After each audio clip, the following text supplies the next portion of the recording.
Emergency warning. Date 18th of April 2032. 21:17. Region Global. Priority Omega. Effective immediately. Avoid all direct contact with precipitation. Remain indoors. Secure entry points. Do not allow rainwater to touch exposed skin. Further instructions pending. The message crawled across every screen on Earth.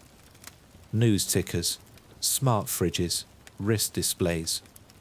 Before half the population could finish dinner. No one had ever seen an Omega priority before. There was no accompanying press conference, no scientific explainer, no grainy footage from a disaster zone. Just that terse directive and an institutional hush thick enough to choke on. The Pharaohs, Cal, Mara, 17-year-old Nathan, and 9-year-old Beth, huddled in their split-level living room in suburban Illinois, ears glued to the TV. Outside, a mid-April drizzle rattled the gutters. Cal muted the screen. The digital crawl still blazed at the bottom. Stay indoors. No exceptions. Must be acid rain, Mara offered, tugging her cardigan tighter, even though the furnace hummed. Some chemical spill. Then they'd tell us, Cal said, rubbing the back of his neck. He'd spent 2 tours in Iraq and hated orders with no context.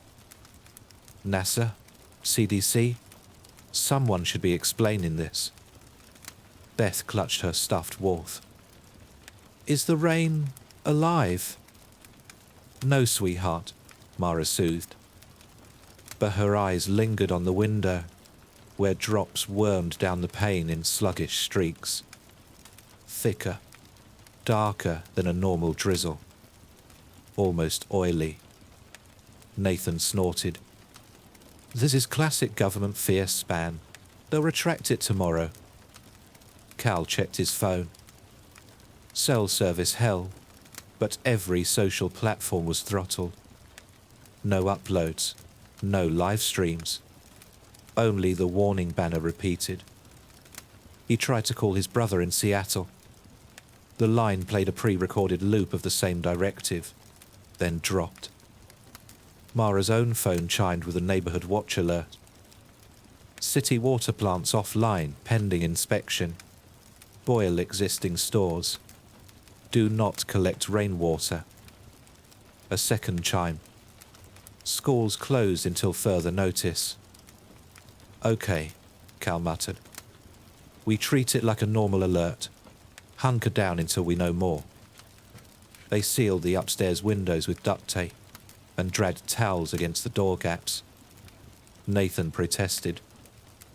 I was supposed to catch the late showing of Star Voyager with Jen. Tickets are non-refundable. Cal's stare stomped the complaint flat. You heard the order. Nathan retreated to his bedroom, blasting music through headphones. Cal tried not to notice the faint coppery smell filtering through the aircon vents. 2 hours later, the sky outside had turned the colour of old bruises. Lightning pulsed within the cloud deck, but never struck the ground. Instead, each flash illuminated countless glimmering threads falling from above. Too straight, too uniform to be mere raindrops. In the kitchen, Mara siphoned tap water into every pot and bottle. She paused, listening. No patter on the roof anymore, only a soft hissing, like steam escaping a kettle. She cracked the back door, just an inch. The porch light revealed streaks of viscous liquid stretching from gutters to ground. Where it poured, the grass wilted, curling into black filaments. Mara shrieked and slammed the door. She double-latched the deadbolt. Upstairs, Nathan typed furiously to friends on a hidden message board that still bypassed the throttling. The rumours were flying. The rain was laced with nanobots, alien spores, recombinant parasites. Hashtags blossomed and ran rampant. Hashtag bloodfall. Hashtag stay dry. Hashtag red April. No one could post photos. The networks wouldn't allow it. Jen wrote, "My cousin dared her boyfriend to run outside in Brooklyn. He's back, but now he won't speak. He just sits in the tub shaking. His skin looks patchy." Nathan's stomach fluttered. Another friend posted coordinates to a clear zone in rural Indiana. Nathan hesitated, then closed his laptop. Dad was paranoid. And Jen was still at the multiplex, his ticket unused. How bad could drizzle be? He opened his closet, rummaged for the poncho from last summer's music festival, and stuffed it into a backpack with his phone, charger, and half a joint. He'd text Jen from the driveway, prove the sky wasn't falling, and earn hero points. Downstairs, Beth curled on the couch, drawing walls beneath crescent moons. She frowned at her crayon. The silver tip kept crumbling. She hummed to drown the hiss at the chimney flue. Cal radio scanned shortwave bands on the radio. Nothing but the emergency tone. He sipped black coffee gone cold and stared at the front door, certain he could hear the house's siding crackling, as if tiny mandibles gnawed from outside. Near midnight, Nathan crept downstairs. Cal and Mara had retreated to their bedroom. Beth's nightlight glowed under her door. Nathan eased the deadbolt back. The gasket suction popped. The night smelled wrong, swampy, metal sweet. He stepped onto the porch. The air felt strange, like walking through cobwebs. His sneakers stuck briefly to the mat. Strands of translucent goo clung to the rubber soles. Gross! He flicked them off and jogged towards the driveway. Street lamps failed to light. Only the cloud's internal lighting offered glimpses of what was going on. Driveways were glistening. Cars were lacquered in mucus sheen. Lawns had been coated with blackened grass. He texted Jen. "On my way. Mall lot in 10. No response. He unlocked his dented Civic, tossed his backpack inside, and started the engine. Wipers smeared the windshield with gummy trails. Washer fluid did nothing.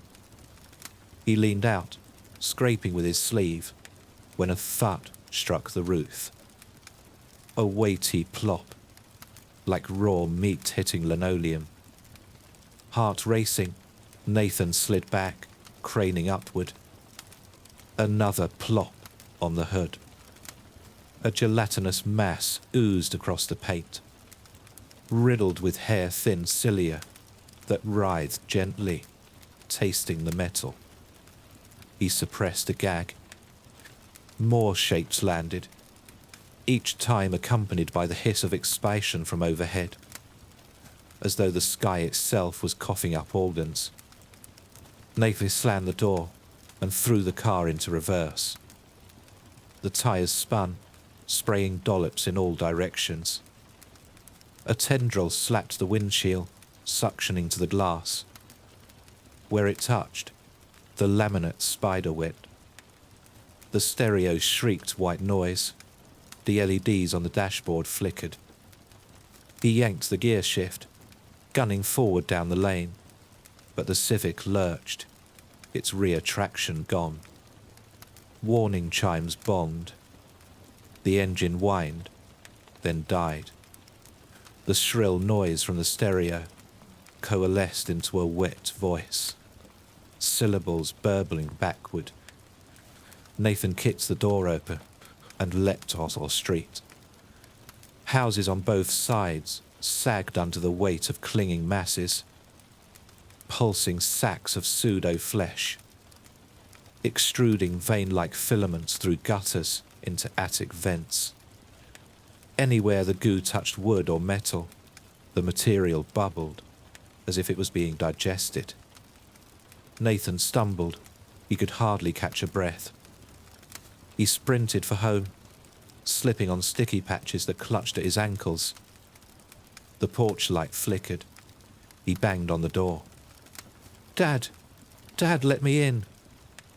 No answer. Behind him, a rippling rustle rose. The sound of thousands of wet leaves sliding over one another. Tendrils unspooled from the nearest sack, seeking to find something to connect with. Nathan hammered harder. "Mum!" Inside, footsteps pounded. The door flew open. Cal's face blanched at the sight behind his son. A curtain of filaments slithered across the street, zeroing on Nathan's voice. Cal yanked Nathan inside, slamming the door. Mara shoved towels at the threshold, but ooze had already wedged between his shoe and the doormat, sizzling. Nathan's pant legs smouldered where mucus strands clung, the fabric dissolving. Cal swept his leg with a fireplace poker. The goo peeled away, leaving a raw welt.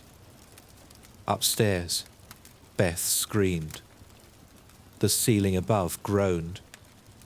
Something heavy scuttled across the shingles, heading for any gap, any vent. Cal stared at the son he almost lost, struggling to come to terms with what had nearly happened. It seemed there would be no more sneaking out, no more safe rain. The warning had been too late. And outside, the rain that wasn't rain kept falling, building, learning how to crawl. The silence that followed Beth's scream was worse than the sound itself, an airless pause that suggested the house was listening. Cal threw the bolt on the front door, then dragged Nathan into the kitchen, where Mara sliced the leg of his jeans away. The welt had already blistered. His skin pocked with tiny sucking craters that oozed pink foam. Nathan's voice shook. It burned cold, felt like ice, then fire. Mara wiped peroxide over the wounds. The solution hissed, turning grey. She met Cal's eyes. The stuff was still eating through whatever it touched. They needed tools and weapons. More space between them and whatever was trying to get in. The basement. Cal guided them down the narrow stairs, while Mara sprinted to fetch Beth. He slung his old tour pack over one shoulder, always half-stocked with emergency gear, and kicked aside paint cans to expose the concrete storm shelter embedded beneath the slab. Behind the drywall, filaments quested through nail holes like white roots hunting water. Nathan steadied a flashlight beam. The wood sagged where tendrils burrowed, disgorging threads that braided into cords. Mara and Beth clambered down the steps. Beth clutched her drawing pad. The silver crayon's tip was now a curling filament, similar to the rain's cilia. Cal yanked the shelter hatch, ushering everyone inside. The steel door slammed as the first vines slapped the jamb. The shelter was a 6x8 concrete cube, stocked decades earlier for tornadoes. Shelves held dusty jars, a hand-crank radio, and Grandad's old welding kit, including 2 tanks of acetylene and oxygen. The radio was no use until, beyond all hope, Mara found a faint emergency channel. Repeat, do not rely on structures. Rain compound seeks enclosed spaces.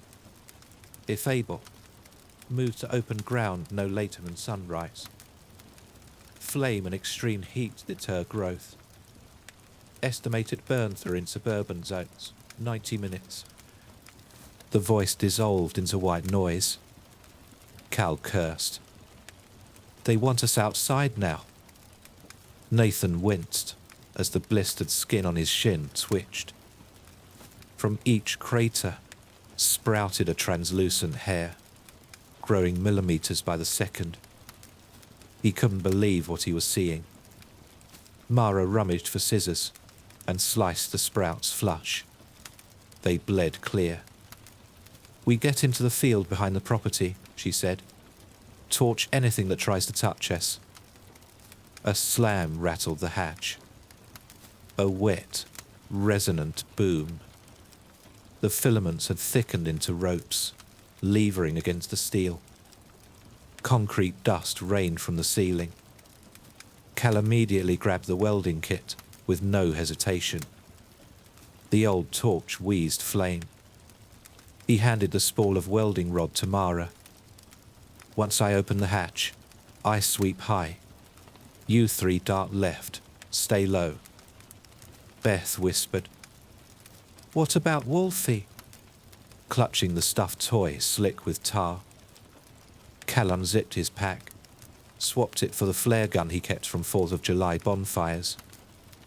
"Wolfie's going to help light the way," he said, pressing the bright red flare into her hand. He wrenched the hatch. Ropes of goo slapped inward. Cal lanced them with blue fire. The mass recoiled, charring like burnt sugar. Mara hauled Nathan up the stairs. Beth skittered close behind.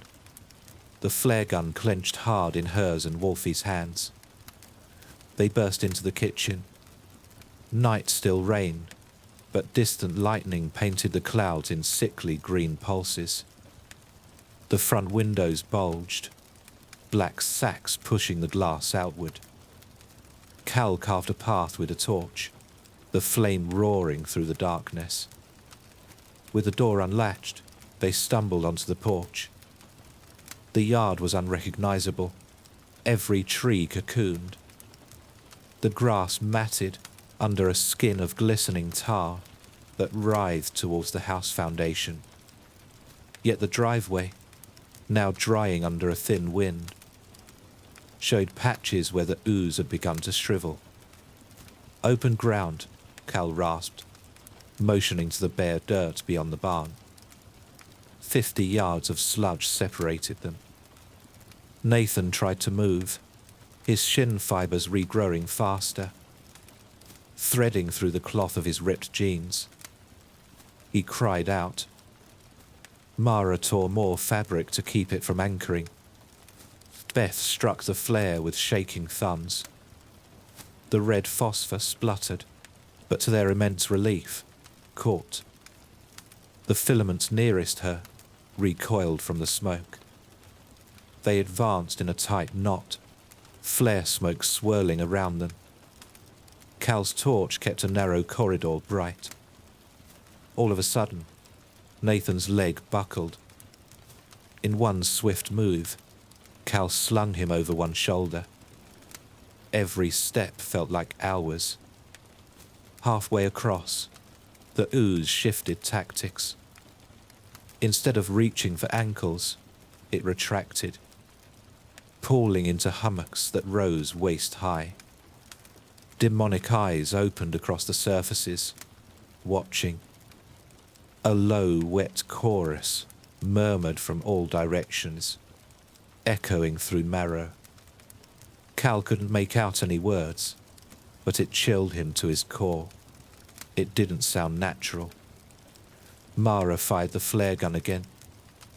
The streak arced into the tallest mound, detonating sparks in an enormous explosion.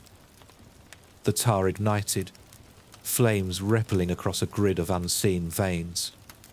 Eyes boiled shut in moments. They broke into the field. In an instant, the wind picked up, real wind, skimming the sparse vegetation.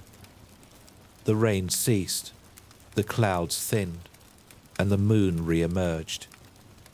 Behind them, The tendrils recoiled, as though they were allergic to open air. Nathan collapsed onto the dirt, panting.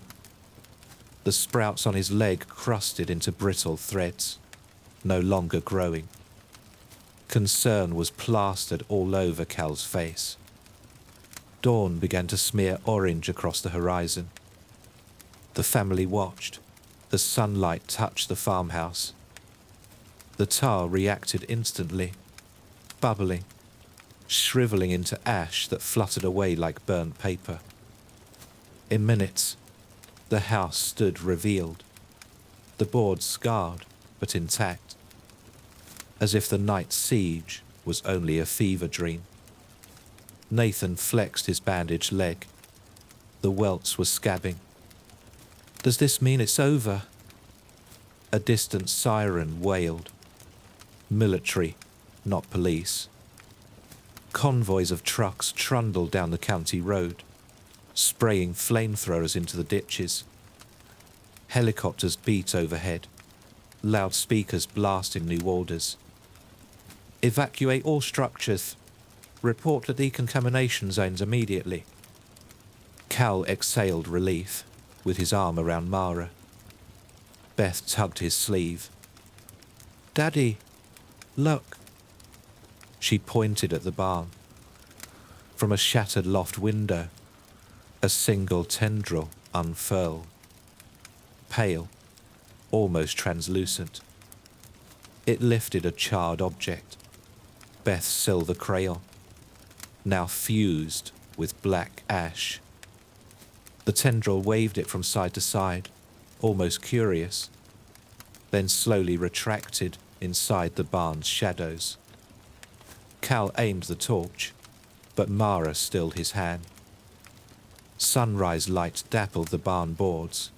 The tendril retreated faster, like breath drawing in. Another hour of sunlight would sterilize it. They turned towards the road, ready to flag the approaching convoy. But Nathan hesitated. His wounded leg tingled again, this time pleasantly, not painfully.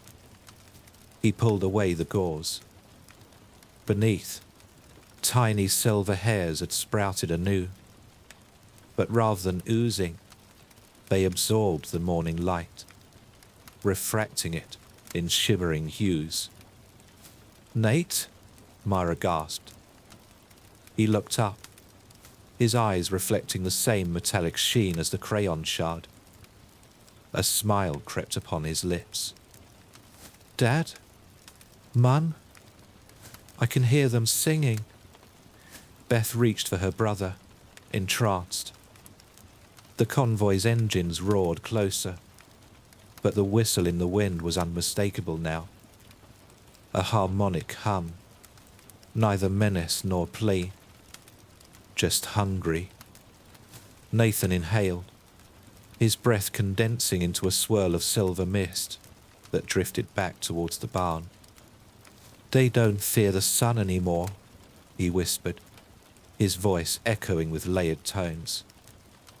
Cal raised the torch, terror flooding back to him all at once. Behind them, every black ash flake on the field lifted into the air like floating seeds, catching sunlight, glimmering silver. The dawn breeze carried them across the landscape, towards towns just waking, towards open windows, towards any place the warning had coaxed people out into the reassuring light of day.